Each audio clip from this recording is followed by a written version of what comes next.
This is the Lost THX Tex a trailer, a PBS Kids THX trailer.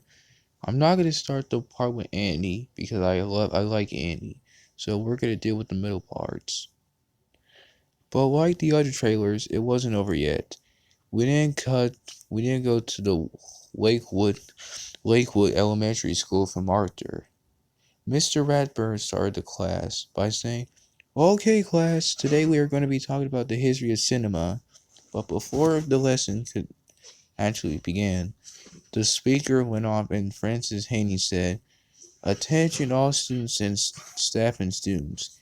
Please excuse by the interruption. I was just informed about the Iowa Police Department that we were probably going to go on lockdown. According to police, the suspect is known as a red as a red as a robot named Tex. I am encourage I encourage everyone to participate and try to keep quiet when Tex arrives. Starting now." Mr. Radford begins asking his students to go to the nearest safest place to be in the classroom. As he began locking the doors and putting curtains on windows. As the students hid behind the shelves, uh, and some hid under the desk, Arthur was in tears, thinking about he was going to die for sure. Mr. Radburn went over to him to try to calm him down. He said, "Hey Arthur, it's going to be okay. You know I was scared on my first lockdown." Arthur said reply with, "It is it okay? I know about this red robot. He murdered a lot of characters from Pixar and DreamWorks." Mr. Radburn tried to calm down Arthur by giving him a head scratch and made a promise to keep him safe. We didn't see Tex, who was roaming around the hall, seeing which classrooms were completely empty. Apparently, he was holding a chocolate PV-19 V Jazz in his hand. Tex said, "Well, it's quiet, too quiet. Looks like all the classrooms are empty." Back at Mr. Radburn's class, one of the students' cell phones went off playing the Crazy Bus song, and Tex was outside the hall said, "Except for this one, of course." He then burst into the room and began shooting everyone in sight before running out of ammo. Before Arthur and his friends were shot, Arthur said, "It was nice knowing you guys. See you in heaven." Francine replied, "You too, Arthur." The two held hands together as I saw them getting shot. Tex then went throughout the entire school, shooting everyone that ever went to the Lakewood Elementary School, while at times reloading his gun. After Tex left the school, we see every person in the school dead, even Francis and Haney. Tex then came back and said, "My work here is almost done," and that meant it was still not over. It then showed the Warren's house from Martha Speaks, where the Warrens family were having dinner. Helen was having a discussion with her family about a vacation they were going on in the next coming of weeks. Meanwhile, the sec the the, the second dog in the family named Skids were randomly barking. Okay, I'm not just kidding. I'm not gonna do this one because it's pretty long. Now we're gonna head to Wildcrats. Oh boy. Awesome. Chris asked, "What was she talking about?" Just then they heard some evil laughter. Martin nervously said, "Oh no, is that sect? Is that Zack?" All of a sudden, a piece of the ship came apart and out come Tex. Chris and Martin were nervous that they saw him enter. Tex said, "Hello, Crat brothers. Why, why is it you're still upset still up past your bedtime?" Martin replied, "Well, we're on night guard duty. and we are clearly adults, and we're not kids. Tex then said, How would you like to learn about one of the most venomous snakes? Chris asked Martin. Have we learned about those venomous snakes before? Martin said, I don't know. Oh my god, this is pretty long. Not gonna do this. Not gonna do this one. Fetch your rough men. And then we are. And the last cartoon feature was Clifford the Big Red Dog. Clifford was walking down on one of the streets of this neighborhood with his friends, T-Bone and Cleo, while having a conversation. Cleo asked, Hey Clifford, did you ever heard about a red robot killing animated characters? Clifford then replied, No, I haven't. What about him? T-Bone then said, Oh, he's terrifying, is he? He murdered various characters somewhere far from where we live.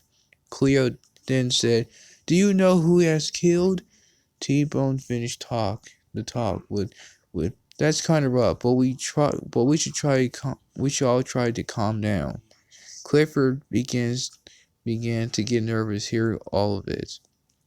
Just then they heard Tex's evil laughter. T-Bone nervously said, Oh no, I shouldn't have talked about him. All of a sudden, Tex dropped down and said, Hi there. Oh, it's another set of dogs. Well then, how would you like to play a game of hide and seek with Texie? Clifford then said, we heard a lot of things about you. Please don't hurt us. Tex said, Don't worry. I'm only going to kill you if you break the rules. So you got 15 seconds to hide. I hope you're ready.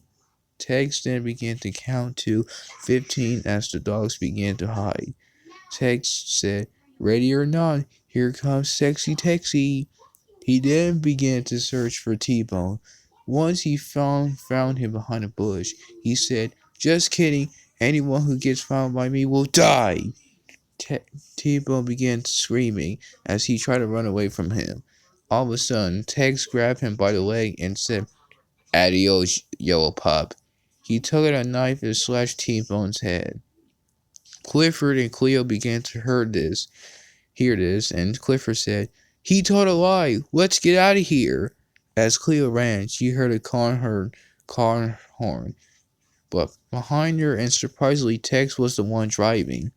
He began to run over Cleo over that episode of Family Guy where Brian dies as Cleo screamed in pain. He then went over to Clifford with a flamethrower in his hand.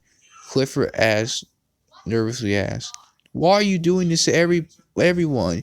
We didn't do anything wrong. Tex then replied, Because it's my job. Goodbye, Clifford. As Tex started the flamethrower, it didn't show the screen, cutting to black, as I could see Clifford being burned as he screamed. But it sounded like his actor John Ritter was in agony. As Tex flew off, the screen didn't eventually cut to black. It stayed like this for 5 seconds. It took a cut to a wide shot of the THX logo in a dark background. The area from the animated Andy, a green Goblin series, can be seen dead on the ground, along with the PBS logo known as P-Head, and all the all all all of the also having multiple cuts and bruises and has to be broken. This time, the screams belong to many characters like Annie, Arthur, Helen, the Crab Brothers, Rough Ruffman, T-Bone, and Clifford. Then, as usual, Tex dropped down like he did in the Moo Can trailer. Tex then said, Hello, PBS fans. I am back at it again by murdering your favorite characters from a channel you may not have heard of called KQED Kids. Now, why did I murder your favorite characters again? Well, they mean nothing to me, and this is a punishment for people who were scared of me by making them watch your favorite characters die. If you are scared of me, I'm gonna come after you one day in the future. So long, amigo. As he flew away evilly evilly laughing. The slogan dropped and down saying, "The audience is listening." However, the corners of the screen were bloodstained. After that, it cut to black for 50 seconds. For a moment, I thought it was finally over, but after 10 seconds, a demented picture of Annie came in. It was a scene from the Annie of Green Gables episode, Carrot, where Annie has a bath while dyeing her hair, which mistakenly turns green, and she gets shocked when she sees it. However, her eyes were black with large red dots, and her sockets were dripping blood. It was accomplished by it was accompanied by what appeared to be a rather slow, loud, distorted, high pitch of Shrek's roar. The scream was so loud that I made my ears bleed in the process, and it took me back to the menu. I was quite upset on how they used Shrek's roar for Annie's jump scare, even though Annie was never even though Shrek's roar for Annie's jump scare, even though Shrek was never owned by PBS in the first place. Shrek was just owned by DreamWorks. Before taking the DVD out, I looked at the bonus features. They were the first three trailers promos for mostly kids featured and a link to a PBS website. After that, I took out the DVD and put it and put it where I can show the DVD to my parents later on. The next day I showed the DVD to them and they were terrified. Later on that afternoon I took the rare THX DVD and smashed it. I then threw it in the trash later on. That evening I emailed PBS about the trailer and they told me that someone had very strange plans to remove one of the shows from PBS Kids back in 2013. They said that the DVD should not be revealed to the public but some reason. I was the one to find it. Whatever you do, don't cross THX box sets.